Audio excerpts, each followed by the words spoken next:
Hello friends, आज carburettor की बात करेंगे। ये मेरे पास कार्बोरेटर और कार्बोरेटर दो टाइप का होता है। एक होता है सीवी कार्बोरेटर और दूसरा होता है वीएम कार्बोरेटर। सीवी का अर्थ होता है कांस्टेंट वेलोसिटी कार्बोरेटर। ये जो मेरे हाथ में कार्बोरेटर है ये सीवी कार्बोरेटर है, जो कि बाइक्स में देखने को मिलता है। और दूसरा कार्बोरेटर आपको दिखाएंगे वीएम कार्बोरेटर। वीएम का अर्थ होता है वेरिएबल मैनिफोल्ड कार्बोरेटर, जो कि प्राय स्कूटर में देखने को मिलता है। ये जो छोटा कार्बोरेटर होता है इसे वीएम कार्बोरेटर बोला जाता है। तो आज मैं सीवी कार्बोरेटर खोलने वाला हूँ और सीवी कार्बोरेटर में क्या क्या पार्ट्स होते हैं और उसका फंक्शंस क्या क्या होता है आपको डिटेल में बताऊंगा। तो सबसे पहले इस कैप को बाहर निकालते हैं, डायफ्राम कैप को। और यह निकला डायफ्राम। लोग इसे डायफ्राम बोलते हैं, लेकिन इसमें भी तीन पार्ट्स होता है और तीनों का काम अलग अलग होता है। तो ये जो मेरे हाथ में नीडल दिख रहा है ये मेन जेट के अंदर बैठता है, इसीलिए इसे जेट नीडल बोला जाता है। और दूसरा जो इसमें होता है ये ब्लैक वाला जो पार्ट दिख रहा है इसे स्लाइड बोला जाता है, क्योंकि ये नीचे ऊपर करता है, नीचे ऊपर स्लाइड होने का काम करता है, इसलिए स्लाइड बोला जाता है इसे। और ये जो ऊपर का सबसे ऊपरी भाग है रबर का मेम्ब्रेन, इसे डायफ्राम बोला जाता है। खास में इस रबर को ही डायफ्राम बोला जाता है। और इसके नीचे होता है दो वाइट कलर का लॉक, जो कि डायफ्राम और स्लाइड को जोड़ने का काम करता है। यहाँ पे होता है ये दो लॉक। अगर डायफ्राम चेंज करना हो तो इस लॉक को बाहर निकाल के ये डायफ्राम चेंज कर सकते हैं आप। अब इसके बाद में चलते हैं, ये जो पार्ट है इसको बाहर निकालते हैं और इसे क्या बोलते हैं, क्या बोला जाता है आपको बताऊंगा। ये निकला, इसे लोग बोलते हैं फ्लोट बॉल, और इसका दूसरा भी नाम है फ्लोट चेम्बर और फ्लोटिंग चेम्बर। तो इस फ्लोटिंग चेम्बर में जो फ्यूल टैंक से पेट्रोल आता है, फ्यूल आता है, तो इसमें ही स्टोर होता है। इसके बाद में चलते हैं इधर, तो इसके बाद में देखेंगे इधर फ्लोटिंग और फ्लोटिंग बॉल। तो ये जो येलो कलर का दिख रहा है प्लास्टिक का होता है ये, इसे फ्लोटिंग बोला जाता है। और फ्लोटिंग के साथ में जुड़ा हुआ एक यहाँ पे वाल्व होता है, इस वाल्व को फ्लोट बॉल या फ्लोटिंग बॉल भी बोलते हैं। तो इसको भी बाहर निकालेंगे और इसके बारे में भी जानेंगे। ये जो फ्लोटिंग बॉल है ऐसा होता है, ये इस होल में बैठता है और ये नीचे ऊपर होता रहता है। और ये जब ऐसे बाहर निकलता है तो इस फ्लोटिंग चैम्बर में फ्यूल बढ़ता जाता है, और जब ये क्लोज होता है तो फ्यूल आना बंद हो जाता है। तो फ्लोटिंग चैम्बर में आने वाली जो फ्यूल लाइन है उसके बारे में बात करेंगे। यहाँ से फ्यूल आती है और इधर से ऐसे इसका फ्यूल लाइन होते हुए यहाँ पे जो ये होल है इसके अंदर में इसका फ्यूल लाइन ओपन होता है और यहाँ से फ्यूल आती है। तो जैसे ये फ्लोटिंग वाल्व ऐसे ओपन होता है तो फ्यूल आना शुरू हो जाता है, और जैसे ये क्लोज होता है तो फ्यूल का जो लाइन है वो बंद हो जाता है। ये काम कैसे करता है आपको दिखाना चाहूँगा। यहाँ पे जब ये फ्लोट नीचे की तरफ होता है तो ऐसे इससे फ्यूल बाहर आती है, और जब ये ऐसे क्लोज होता है तो फ्यूल का जो लाइन है वो बंद हो जाता है। अब इसके आगे चलेंगे, इसे बोला जाता है मेन जेट। इस मेन जेट के बारे में बात करेंगे। और साइड में जो है इसे बोला जाता है पायलट जेट, और इधर जो साइड में ये चोक का फ्यूल लाइन। तो तीनों के बारे में बात करेंगे। तो सबसे पहले मेन जेट को देखते हैं। इसका जो फ्यूल लाइन है यहाँ पे ओपन होता है और इस भाग को वेंचुरी बोला जाता है। तो इस वेंचुरी में मेन जेट का जो लाइन है ओपन होता है, और ये मेरे हाथ में मेन जेट, और इसमें छोटा छोटा होल होता है जिससे कि फ्यूल का सप्लाई होता है, फ्यूल यहीं से स्प्रे होता है। मैंने नीडल जेट को यहाँ पे डाला है। अब देखते हैं नीडल जेट कैसे यहाँ पे बैठता है और कैसे काम करता है।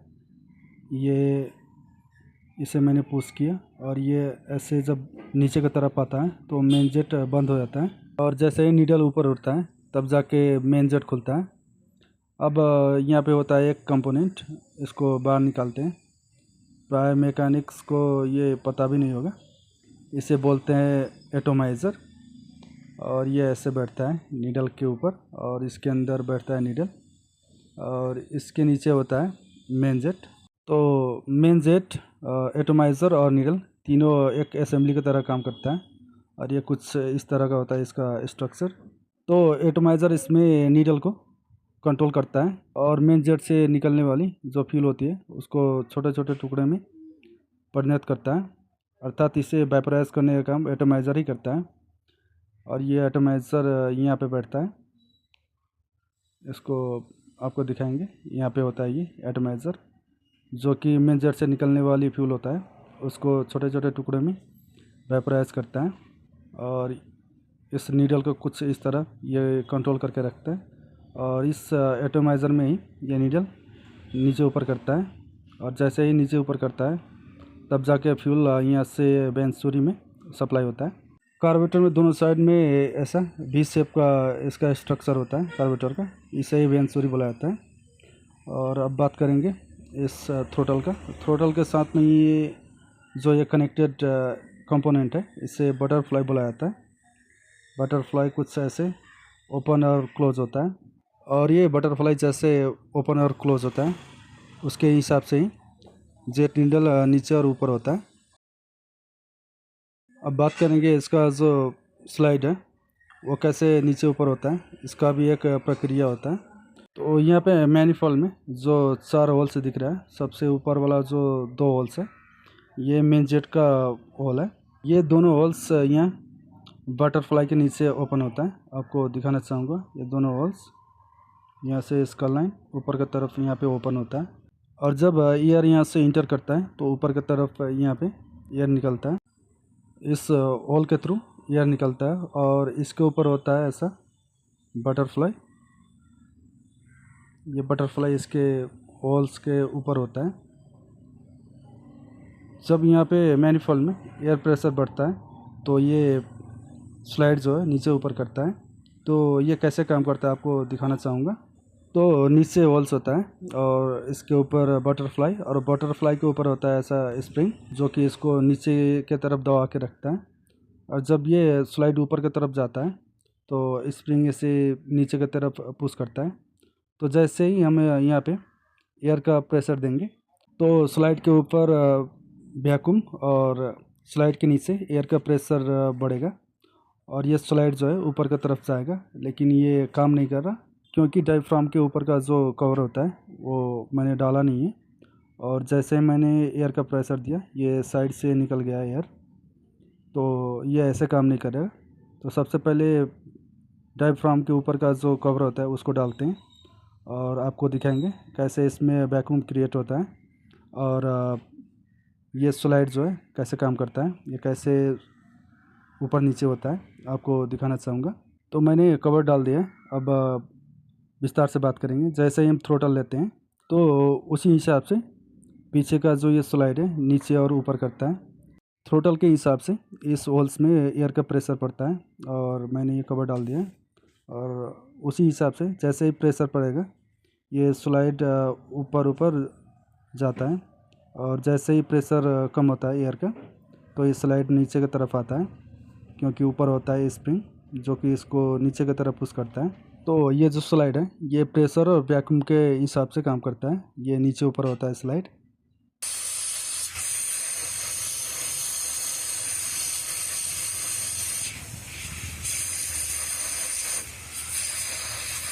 तो मेन जेट और स्लाइड जो है कैसे काम करता है, और फ्यूल का जो सप्लाई होता है मेन जेट से वो कैसे होता है एक बार फिर से देख लेते हैं। जैसे ही हम थ्रोटल लेते हैं तो ये बटरफ्लाई ओपन होता है। जितना हम थ्रोटल लेते हैं उतना ही ये बटरफ्लाई ओपन होता है, और बटरफ्लाई के हिसाब से ही पीछे यहाँ पे मैनिफॉल्ड में एयर का प्रेशर यहाँ पे पड़ता है।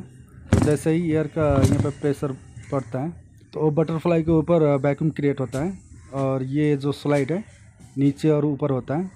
और जैसे ही ये स्लाइड नीचे और ऊपर होता है मेन जेट ओपन होता है, और एटमाइज़र से फ्यूल का जो सप्लाई है इस वेंचुरी में वेपराइज की तरह होता है। तो मेन जेट और ये जो स्लाइड है कुछ इस तरह काम करता है। तो ये स्लाइड कैसे काम करता है मैंने अभी आपको बताया, लेकिन इसमें एक साइड में ऐसा कट होता है, ये कट का भी एक काम होता है, और दूसरी तरफ जो होता है कट नहीं होता है। तो ये कट वाला भाग किधर बैठेगा और इसको डालना कैसे है आपको अभी दिखाता हूँ। ये मैंने डाला इसको, ये कट वाला जो भाग है थ्रोटल के साइड में बैठता है। तो चलते हैं थ्रोटल के साइड में, इस साइड में इसका कट होता है। जो कि जैसे हम थ्रोटल लेते हैं, इस बटरफ्लाई को ये कंट्रोल करता है। ये कट इसमें जाके बैठता है ये बटरफ्लाई और इसको फुल्ली ओपन होने देता है। तो यहाँ पे भी एक मार्क होता है ऐसा इस डायफ्राम में। तो थोड़ा सा इसको साइड करते हैं और देखते हैं अब थ्रोटल पूरी तरह ओपन हो रहा है कि नहीं। इसमें ऐसा मार्क होता है। तो थ्रोटल को अब थोड़ा सा घुमाते हैं। अब ये पूरी तरह ओपन नहीं होगा क्योंकि इसका जो कट है थोड़ा सा अल्टर बैठा है। तो इसको पुनः वापस करते हैं। यहाँ पे एक कट होता है और कट में इसका डायफ्राम का जो मार्क है ये थोड़ा सा बाहर निकला हुआ होता है। ये ऐसे बैठता है। इसमें डायफ्राम जैसे प्रॉपर बैठेगा। इधर स्लाइड का कट भी जो होता है वो भी प्रॉपर बैठेगा इस बटरफ्लाई के साथ में। और ये जो कट है बटरफ्लाई को कंट्रोल करता है, इसको फुल्ली ओपन होने देता है। तो इस स्लाइड को डालते वक्त ध्यान दें, यह भी आवश्यक है। तो अब चलते हैं इधर पायलट जेट की तरफ। ये जो छोटा स्क्रू इसमें बैठा हुआ है इसे बोला जाता है पायलट जेट। और इसका स्ट्रक्चर जो होता है कुछ इस तरह का होता है। मेन जेट से ये छोटा होता है और इसमें भी छोटा छोटा होल्स होता है जिससे कि फ्यूल स्प्रे होता है। इसमें ऐसा होता है छोटा छोटा होल्स। तो ये कैसे काम करता है आपको दिखाना चाहूँगा। यहाँ पे होता है इसका होल जिसमें कि बैठता है ये पायलट जेट। और इसका फ्यूल लाइन देख लेते हैं, एक है राइट साइड में और दूसरा लेफ़्ट साइड में। और ये अंदर ही अंदर सप्लाई करता है फ्यूल को पायलट जेट।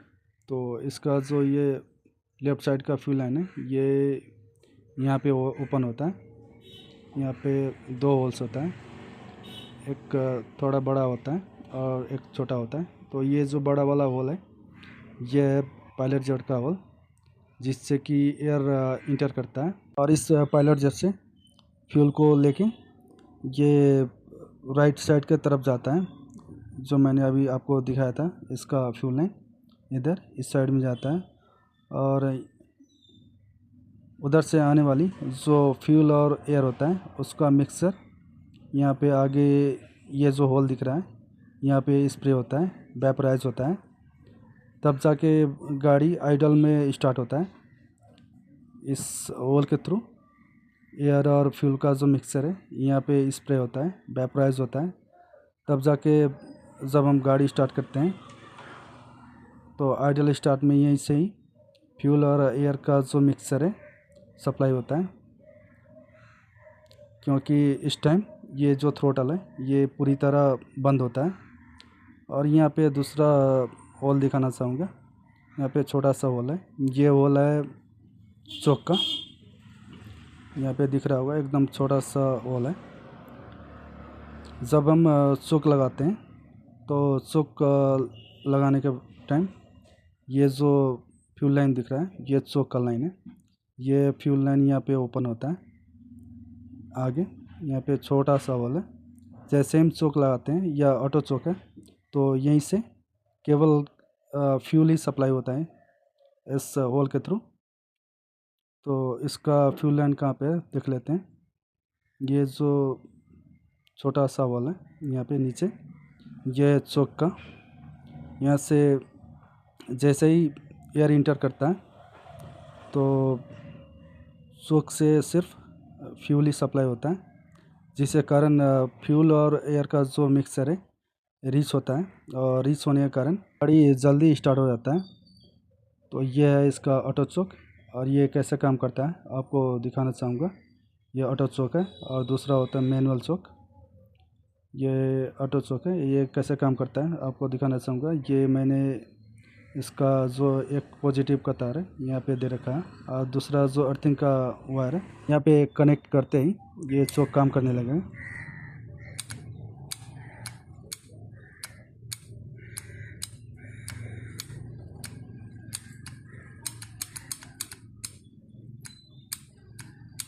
तो ऑटो चोक ऐसे ही काम करता है, ये अपने हिसाब से करता है। और यहाँ पे होता है एक मैनुअल चोक जो कि हमें इसमें वायर जोड़ना होता है। और जैसे ही हम वायर को पुल करते हैं तो ये एयर को यहाँ पे बंद कर देता है, जबकि ऑटो चोक में एयर बंद नहीं होता, फ्यूल का सप्लाई बढ़ता है। एयर और फ्यूल का जो मिक्सचर है वो रीच होता है केवल। और मैनुअल में हम एयर को बंद करते हैं, जैसे ही हम चोक को ऐसे पुल करते हैं तो कार्बोरेटर का जो बटरफ्लाई होता है वो पूरी तरह बंद हो जाता है और एयर का जो सप्लाई है वो बंद हो जाता है और एयर और फ्यूल का मिक्सचर जो है रीच हो जाता है। तो अब बात करेंगे इस फ्लोट बाउल का। इसे फ्लोटिंग चेम्बर भी बोलते हैं। इस फ्लोटिंग चेम्बर का भी एक लिमिट होता है, एक लिमिट भर ही ये फ्यूल को स्टोर कर सकता है। चेम्बर जब खाली होता है तो ये फ्लोटिंग कुछ इस तरह नीचे की तरफ होता है और फ्लोटिंग बल्ब ओपन होता है और चेम्बर में फ्यूल भरने लगता है। और जैसे ही चेम्बर में फ्यूल भर जाता है तो ये जो फ्लोट है नीचे से ऊपर की तरफ जाता है। ये अभी कार्बोरेटर उल्टा है, ये ऐसे ऊपर की तरफ जाता है और इसका जो बल्ब है वो पूरी तरह क्लोज हो जाता है और बल्ब से फ्यूल का जो सप्लाई है वो बंद हो जाता है। अगर किसी कारणवश फ्लोट बल्ब अगर काम करना छोड़ दें, बीच में ही अटक जाए, तो इस चेम्बर में लगातार फ्यूल का सप्लाई होता रहता है। अगर चेम्बर में हद से ज़्यादा फ्यूल भर जाए तो इसे बोला जाता है वेंट हाउस। इस वेंट हाउस से फ्यूल जो है वेंट हाउस के ज़रिए ओवरफ्लो के रूप में बाहर निकलने लगता है। यह वेंट हाउस और ओवरफ्लो सब होने लगता है तो यहीं से निकलता है ओवरफ्लो। तो अगर ओवरफ्लो होता है तो आप फ्लोट बल्ब को चेक करें। और यहाँ पे होता है दूसरा वेंट हाउस ऊपर की तरफ। यहाँ पे इसका फ्यूल लाइन देखते हैं, ये इसका लाइन दो साइड में होता है, दोनों साइड में। और ये यहाँ पे ओपन होता है कार्बोरेटर के ऊपर। यहाँ पे जो दो होल्स दिख रहा है यहाँ पे ओपन होता है। अगर चेम्बर में हद से ज़्यादा फ्यूल भर जाए तो यहाँ से भी ओवरफ्लो होता है। और ये दोनों जो वेंट हाउस है दोनों का काम सेम ही होता है। दोनों का काम है ओवरफ्लो को बाहर निकालना और कार्बोरेटर के अंदर एयर का जो प्रेशर होता है उसको मेंटेन करना। तो यह है वेंट हाउस का काम। और इस कार्बोरेटर में दो और स्क्रू होता है, इसके बारे में बाद में बात करेंगे किसी और वीडियो में। आज के लिए इतना ही, क्योंकि वीडियो लॉन्ग हो गया है। So thanks for watching, thank you.